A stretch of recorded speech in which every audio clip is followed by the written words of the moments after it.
ભૌતિક વિજ્ઞાન ધોરણ 12 સાયન્સ ચેપ્ટર નંબર 13 ન્યુક્લિયસ.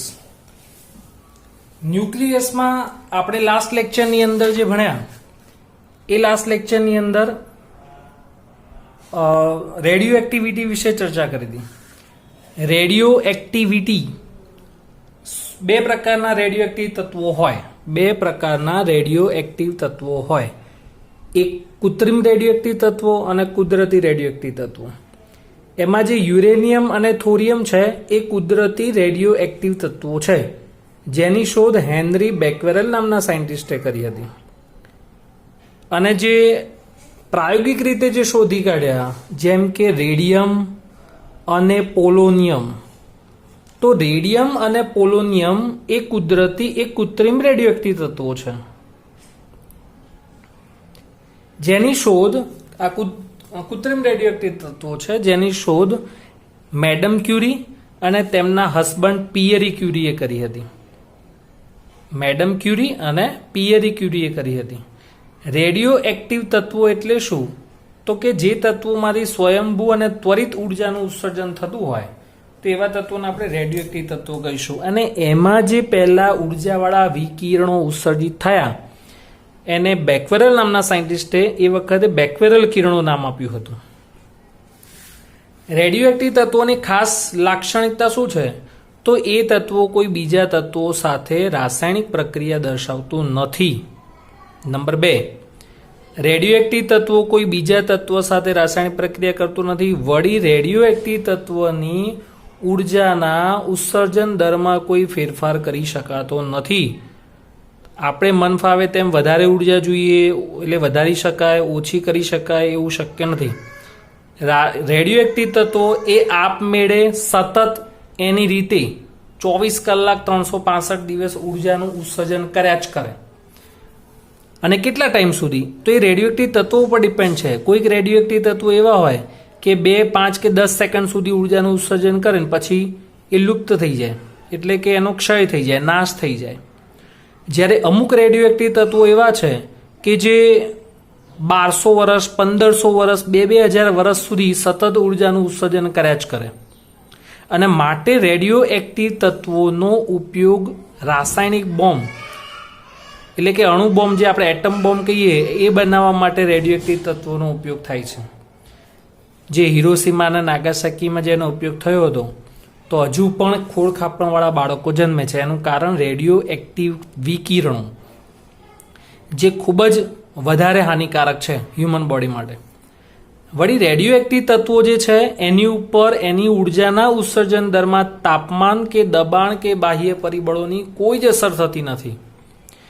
બાહ્ય વિદ્યુત ક્ષેત્ર કે બાહ્ય ચુંબકીય ક્ષેત્રની પણ કોઈ જ અસર થતી નથી. અને કોઈ પણ રેડિયો એક્ટિવ તત્વ જેમ રેડિયો એક્ટિવ તત્વો ઉર્જાનું ઉત્સર્જન કેમ કરે?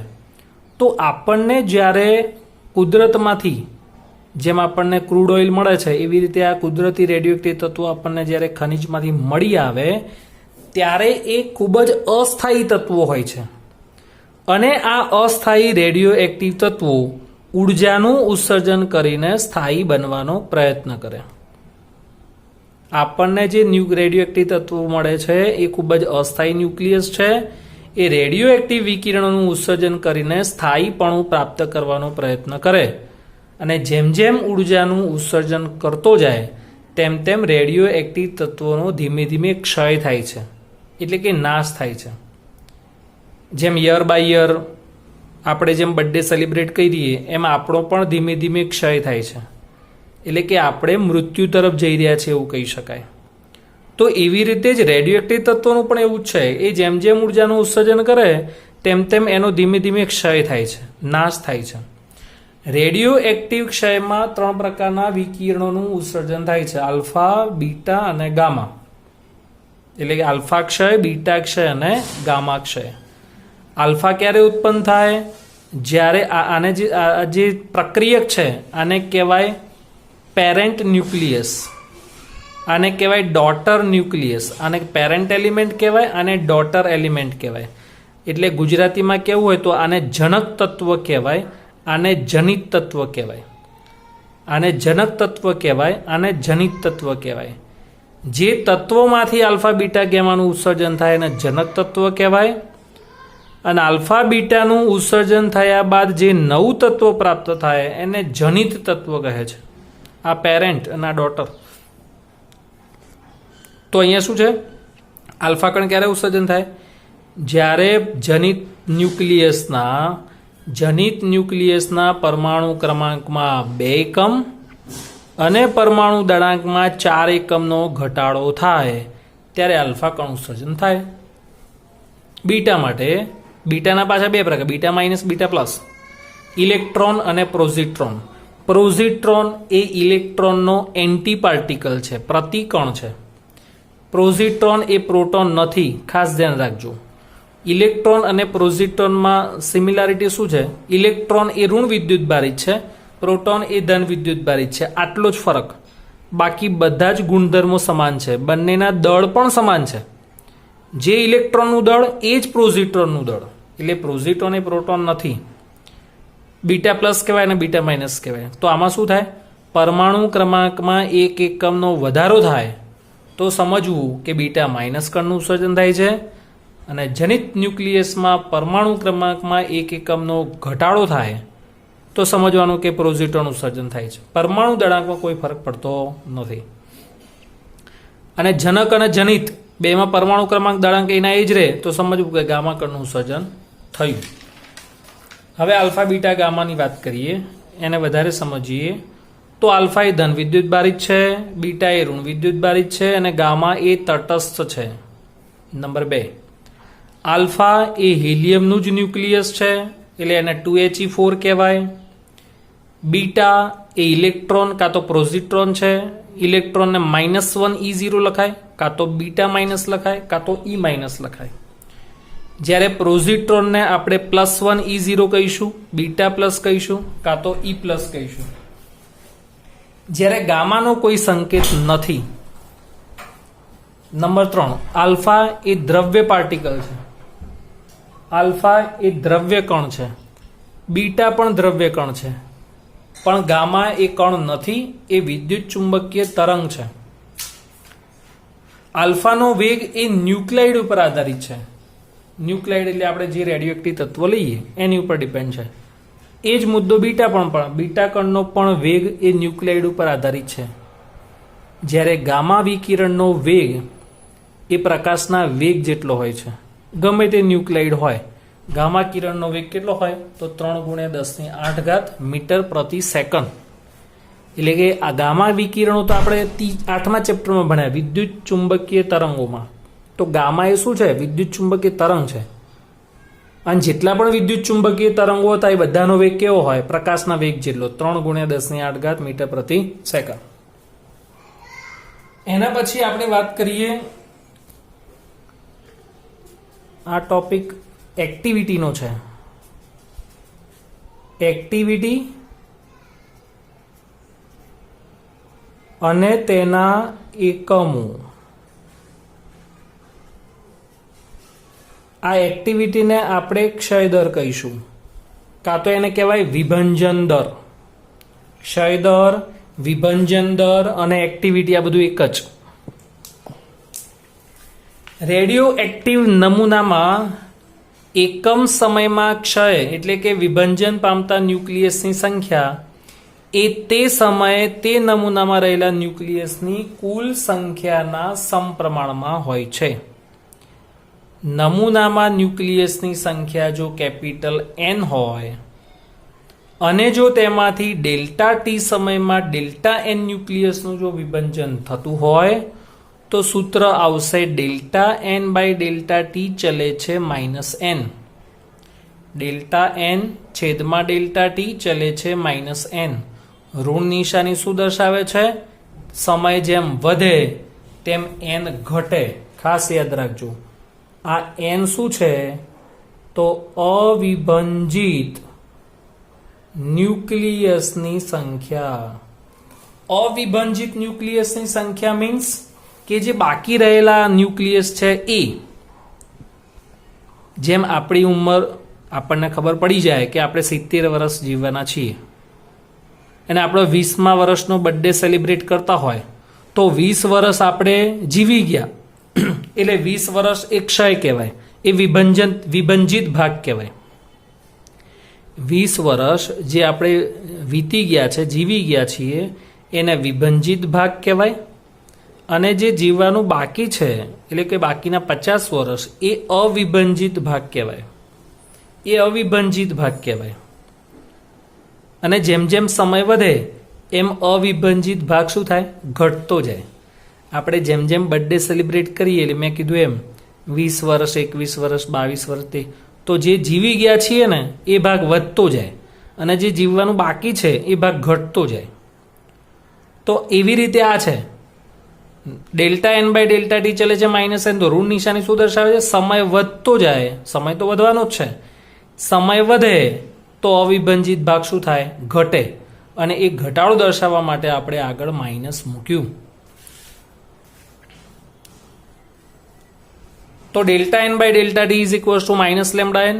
એક્ટિવિટીની હવે વ્યાખ્યા આવી. એકમ સમયમાં વિભંજન પામતા ન્યુક્લિયસની સંખ્યા, એકમ સમયમાં વિભંજન પામતા ન્યુક્લિયસની સંખ્યાને નમૂનાની એક્ટિવિટી કહેવાય.